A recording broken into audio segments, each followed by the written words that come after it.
As we run this series of videos for your entertainment and enjoyment, keep in mind that there's no one way to do film mod. What works for me or what works for Leo may not work for you. So do it your way and find what works best for you. We're going to discuss a few items off the personal equipment list. One is the pack cover. Everybody should have a pack cover. This is got elastic all the way around. You just put it over your pack and then tighten it up. All right. Pull the drawstring, tighten it up on the pack. You want to have this handy. You can get at it right away because a thunderstorm can come up pretty quick. You want to be able to access it, get it on your pack, and then put your rain gear on. Just as a comparison, I have a very similar pack cover. It's a little bit different color. It has some elastic built into it. You simply put it around the pack. It's got a drawstring to bring it up nice and tight. As Leo says, these are very necessary when you want to pack them where you can get to them. Sleeping bags. All right, sleeping bag. This is a 30-degree down bag. I find that this provides more than sufficient range of temperature to keep you warm at night at film on. It's compact, it's lightweight, and it works for me. I also use a 30-degree down bag, but I don't carry it in its original stuff sack. What I find is it takes too long to compress the bag into a bag this size.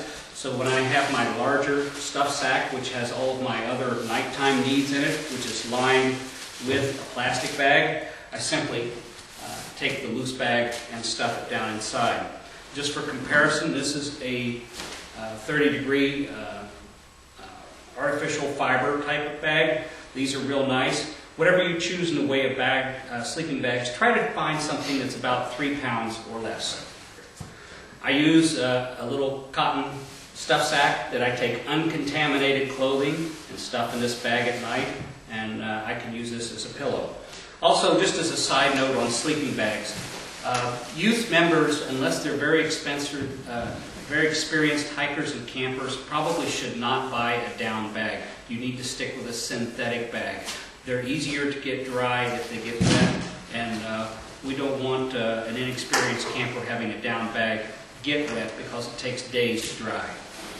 And with down, you want to make sure that you keep it protected and it doesn't get wet, because if it gets wet, it doesn't keep you warm.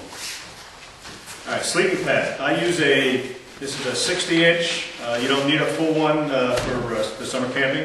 60-inch and it's tapered, lightweight. I strap it to the back of the outside of my pack. So like 18 ounces. It works for me, and it's solid foam as opposed to inflatable. I tend to use an inflatable type of sleeping pad. This one is a full-length sleeping pad. This one's a 3/4 bag. I've used both. I find that as I get older, I want a little more room between me and the ground. So this gives me the protection that I need, the softness that I want, and it's also full length, which is great if you get a little moisture in your tent. It helps keep you dry. But the 3/4 ones work great as well. Sleep clothes. These are my sleep clothes in a bag. I keep them together, separate from everything else. I only put them on at night. I take them off in the morning. It's a lightweight pair of silk long johns, a lightweight polyester shirt, and a pair of socks. I tend to be a cold sleeper, so I put socks on, and I'm comfortable at night for the entire evening. I have similar sleep clothes. It's basically a nylon, what looks like a bathing suit. It's not, but it looks like a bathing suit. And then a small 50-50 polyester cotton t-shirt for sleeping comfort. Anyway, with the gear, rain gear, I have a pair of pants, no ponchos. Ponchos do not work at Philmont. It'll get windy. And then I have my rain jacket. Has a hood, in a clothespin. Has a hood, and I also use the rain jacket as a windbreaker and another layer of clothing at night. So it serves multi-purpose from that standpoint. Okay, I have a similar kind of rain jacket. Perhaps a little lighter material, doesn't matter. Mine folds up into a pouch, which I find to be very useful. Of course, it comes with a hood. I wear it also when the weather's cool. I've got a pair of Nylon waterproof pants. These particular ones are made by Red Ledge, but they zip all the way up to the top of the leg, so I find these incredibly easy to put on, and that's why I chose these. Water bottles or containers. I have a platypus, which I keep in the pack, and then I have I carry two Nalgene bottles. That way, because when we use your platypus, you need a refill, so I fill that back up, and I always have an extra liter of water when I'm hiking. So it says 2, best to have 3, because you never know when you're going to need enough water. I agree with Leo. I also carry 2 Nalgene bottles. One tip that I would offer you is to take one of the bottles, put your names on them, but also mark one of them smellable. It's very tempting to put a drink mix in them occasionally, so I always use the same bottle for drink mixes. And like Leo, also I carry a hydration system, mine made by MSR, but it's the same principle as the platypus that he uses.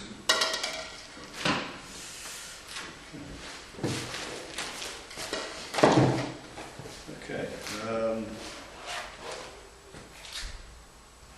Personal items, right? Mm-hmm. All right. Personal items, I keep all my personal items in a little container. I know where they are.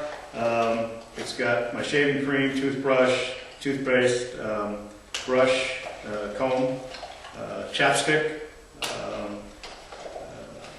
soap for when you hit a shower, and a razor. I'm one to like to shave every 3 or 4 days. If they're wild, my beard bothers me, so I like to shave it when I have the opportunity when you do hit a staff camp with a shower.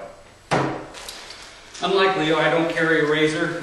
I just go shaggy and I deal with it when I get back to base camp.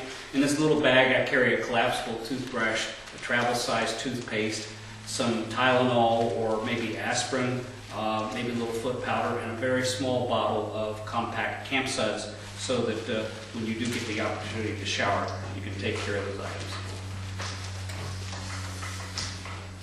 Okay. Coffee, tea, each person should bring their own. I carry that here with a little powdered milk and my sugar, and that's what I have either in the morning or late at night. But it's accessible, and I keep it with my personal gear. I don't carry those items. Advisors should be aware that at the advisor briefing that takes place on your first night of arrival, they will provide you with instant coffee, instant tea that you can take on the trail with you. So I wait until I get to Philmont for those items. Okay. Towel, I just grab a towel from the house, use this when I take a shower, hang it out. It dries pretty quick out of Philmont. I will, after the 5th or 6th day, I will wash it out itself and use it for the rest of the trip, but it's just something I grab from home. Done the same thing. I use this little backpacker's towel. The only reason I have this is I found it on the trail one day, took it home and laundried it, and I've been using it ever since. This is made out of kind of a synthetic material. You can also go to someplace like Walmart and buy a car chamois. It's the same material, laundry it to soften it up, and it's a whole lot cheaper than buying camp towels at your local Spies store. Eating utensils, I have my bowl, my cup, and my spoon. I keep it in a plastic bag. My bowl. Everybody has plastic. I take wood, so I know right away it's mine. And my cup, with cap, and my spoon and fork. I do it a little different. I like the plastic. These are actually made out of Lexan. They're very durable. I drill a little hole in the side. I drill a little hole in my Lexan spoon, and actually take a shower curtain ring, a piece of string, loop it through my cup, hang all 3 items off the string. It's easy for dunking and easy to take care of. So I like the Lexan products myself.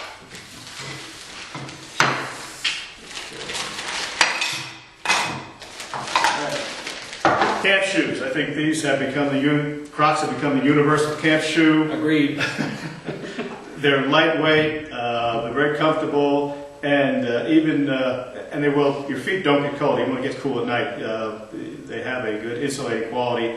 They just work from a backpacking standpoint. Just be aware, you cannot take these on the rafting trip. The outfitter that does the rafting for us will not allow these in the rafts. Take an old pair of tennis shoes or something similar, even if it's a raggedy old pair that you can throw away at the end of the trip. It doesn't matter. But these make great camp shoes. Yes, they do. Okay, hat. You want a definitely want a hat out at Philmont. Sun is bright and strong.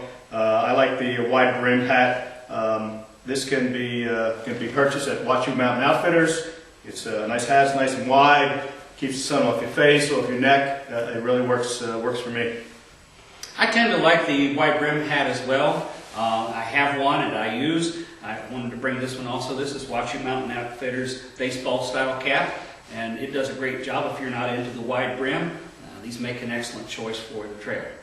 All right, clothes. First day's clothes. As we said previously, you want to have the first day's clothes in one bag, easily accessible. I have my shorts, my shirt, my socks, and my first day underwear in one pack, ready to go. Pull it out, put it on. Just happened to occur to me, Leo, I wanted to mention something to folks as they're looking. This is a 1 gallon size zip top bag. This is a 2 gallon size. These are a lot easier to pack. I recommend you try to find a box of the 2 gallon size to pack your clothes in. It makes things a whole lot easier to pack, and you're less likely to rip these out as you're unpacking or repacking them. And this is my first day bag. It has a nylon shirt in it, handkerchief, shorts, and I also take the type of shorts that have zip-on legs, so they substitute as my long pants while I'm out on the trail. Okay. 2 extra shirts. I have the one shirt I wear, then I like to have 2 other ones. One to put on at the end of the day after hiking, and then a second shirt as a backup for a second hiking shirt.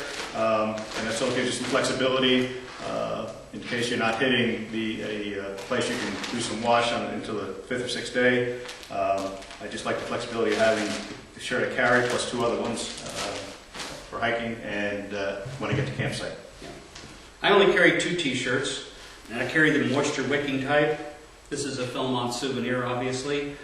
These are great because they soak up the water off your skin quickly, and it dries very quickly. Philmont's air is very arid, so they dry quickly, so you don't stay cold as if it were cotton. Also would mention about the type of shorts and pants that I wear. They have a nylon net inside. I kind of go against the grain. I don't take any underwear on the trail. I use this type of pants, and I find out that I have less irritation at the end of my trek because I use these. It airs out things very nicely. Okay. Lightweight. This is a lightweight fleece, which I will wear in the morning starting out, and then I can take it off as the day goes on.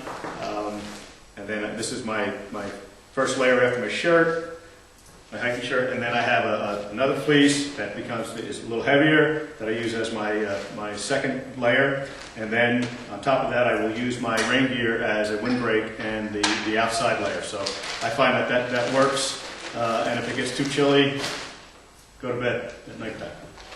I do it a little bit differently. I have just a nylon long sleeve shirt.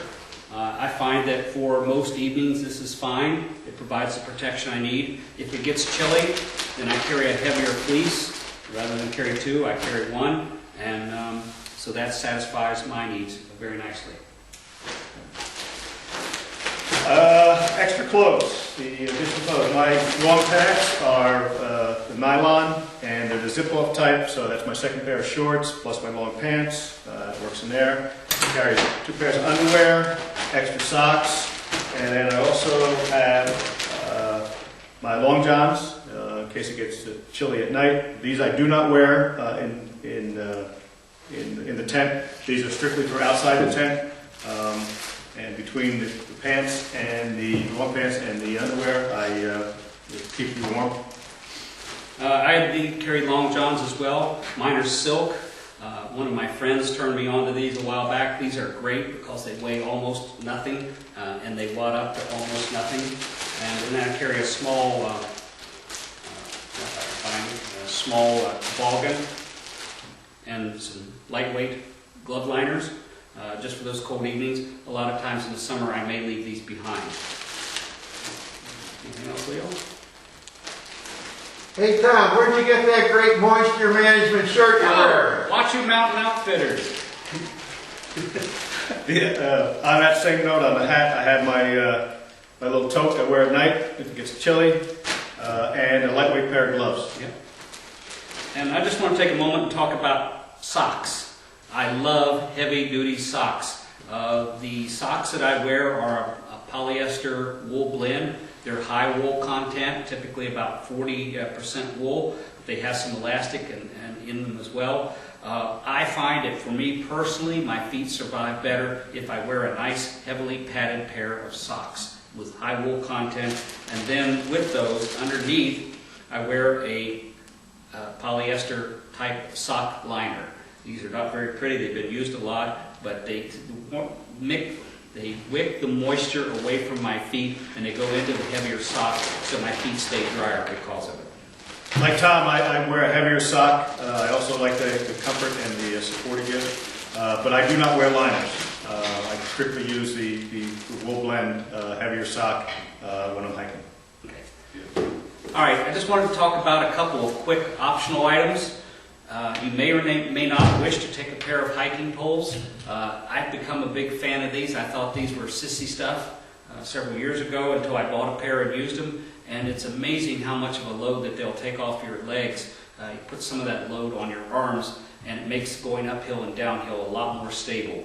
So I highly recommend these, particularly for the adults. Yeah, I use poles also, and I find it really saves my knees. It makes a world of difference for stability. Yeah. Another optional item is a camera. I like my digital photography. I take extra batteries. I take extra memory chips. I love photography in general, so it's something that if I were you to take one along with you. If you don't have a camera, consider buying some of the disposable cameras that you can bring back home and have the film developed later if you don't own one. Yeah, I don't carry a camera. Usually there's enough people I'm traveling with that take enough pictures. So at the end of the trek, I get all the pictures I need. It's just a personal preference, but I don't carry a camera. One last optional item that, again, it's not for everybody, but I like taking a fanny pack. I wear this in front of my backpack, and in this fanny pack goes a little bit of extra toilet paper for emergencies. I'll carry maybe a snack, like this Cliff Bar. I'll put my camera, maybe some extra batteries in here as well, and sunglasses. And those things are right in front where I can get a hold of them very quickly. And speaking of that, I think in general, whenever you're packing your pack, always put the things back in the same spot so that you know where they are. It makes things that much easier. You pack your pack in the morning, it's ready to go. You want to get something during the day, you know exactly where it is. It just helps things from day to day to put things back in the same place so you're not tearing your pack apart looking for something that is not in the right place. Thank you for your time and attention. We hope you've learned something.